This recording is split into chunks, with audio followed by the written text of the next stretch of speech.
এটা হচ্ছে Yamaha R15 version 4 Indonesian মোটরসাইকেলের ফুয়েল ট্যাঙ্ক। এই মোটরসাইকেলটা চলছে মাত্র 8,000 কিলোমিটার।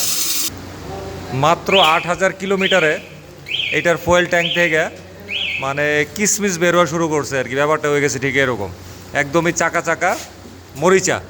ট্যাঙ্কির ভিতরে মরিচা হচ্ছে একদম ভরপুর, একদম শক্ত কচকচ করে।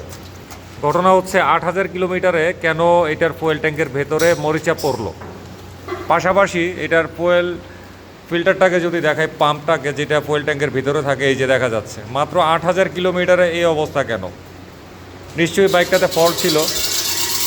এই ফল্টের খেসারতি হচ্ছে এরকম জং। মাত্র 8,000 কিলোমিটারে ফুয়েল ট্যাঙ্কের ভেতরেও জং, আর ফুয়েল ফিল্টারের অবস্থা তো বুঝতেই পারতেছেন, দেখাই দিয়ে আসি, একদম পুরা কেরাসিন হয়ে আছে।